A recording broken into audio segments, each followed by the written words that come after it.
When I was a child, my school friends and I often shared stories about haunted places.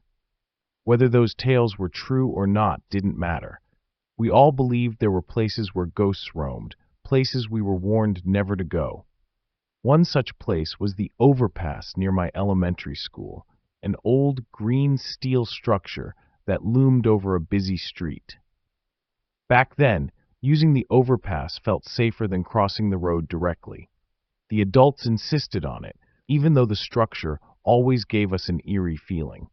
I remember how small I felt walking across it, hearing the cars zooming beneath, their sounds echoing ominously. But one morning, everything changed. When I arrived at the overpass, I saw yellow caution tape stretched across the steps. Other kids were gathered there, confused and murmuring. Something must have happened overnight. Unable to cross the overpass, we all took a detour and used the crosswalk to get to school. During recess, the rumors began to swirl. A classmate ran up to us, eyes wide with excitement and fear. "Did you hear? A woman fell off the overpass and died last night," he exclaimed. Our group froze.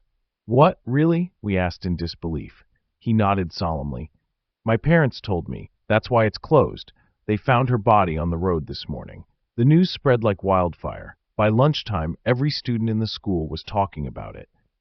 After school, some of us walked to the overpass out of curiosity. A few brave kids even climbed the barricade to look around. From below, we could see faint white markings on the asphalt where her body had supposedly been outlined. It sent chills down my spine. The next day, my parents confirmed the story. The woman was young, and she had been fighting with her boyfriend the night she died. Heartbroken and furious, she had climbed onto the overpass and jumped into the traffic below. Her tragic death became the talk of our town, but then the stories got darker. About 2 weeks after her death, whispers of a ghost began circulating. Some said they'd seen a woman in white standing on the overpass late at night. Others claimed they'd heard sobbing when they walked nearby. Even the teachers seemed unnerved.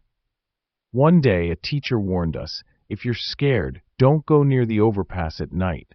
It's not safe." That's when the accidents began. Cars started crashing near the overpass with alarming frequency. Some drivers swore they had seen a woman step onto the road, forcing them to swerve.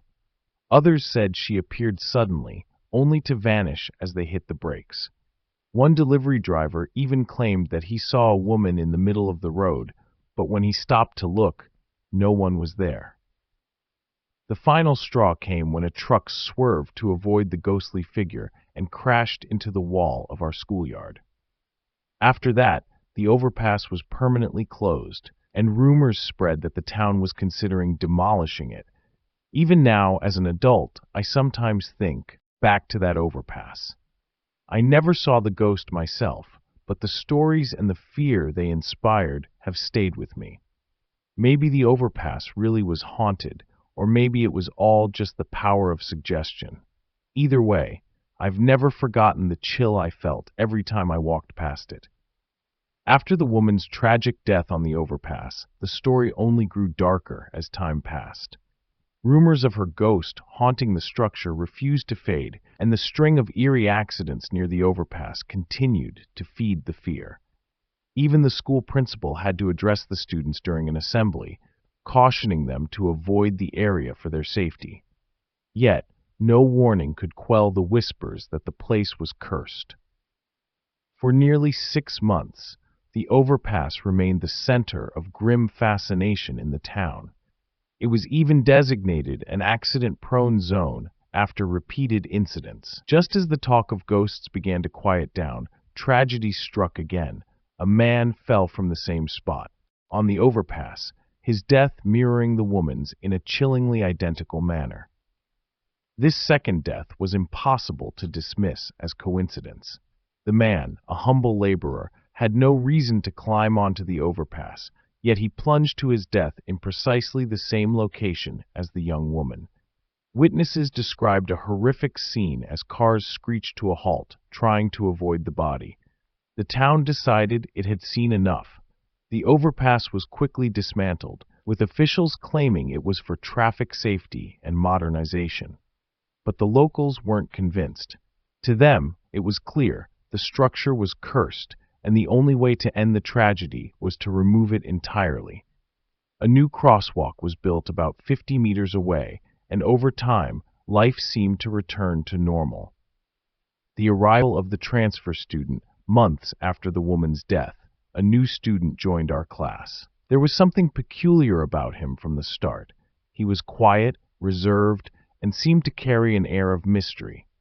A group of us ran to the overpass that afternoon, desperate to see if his story was true. I was among them, though fear made my legs feel like lead. As we approached the spot he had described, my heart pounded in my chest. But we saw nothing. "Maybe he's making it up," someone muttered, but the boy's conviction left a lasting impression on me. He wasn't lying, I was certain of it. The overpass is torn down. After the second death and the unsettling rumors, the overpass was finally demolished. With its removal, the ghost stories began to fade. Life returned to normal, and the strange accidents ceased. But even now, years later, I can't forget the fear that gripped our small town.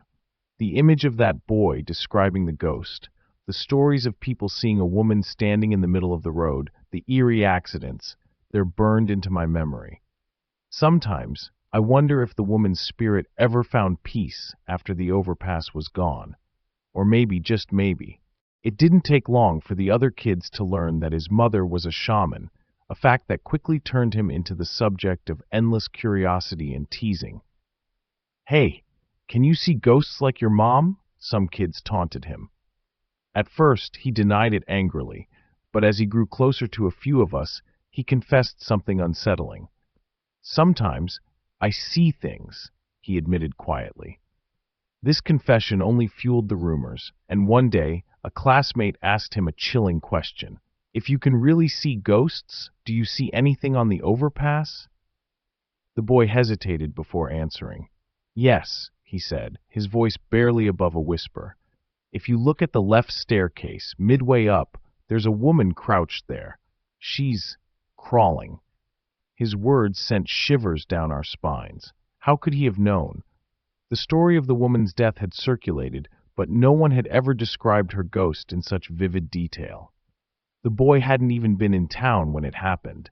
I wonder if the woman's spirit ever found peace after the overpass was gone. Or maybe, just maybe, she still lingers in the shadows of the town, a restless soul searching for closure. Every place and incident has a story behind it. We must show sensitivity and respect towards locations marked by tragedies and refrain from mocking or disregarding them. Guys, please subscribe our channel. Thanks for watching.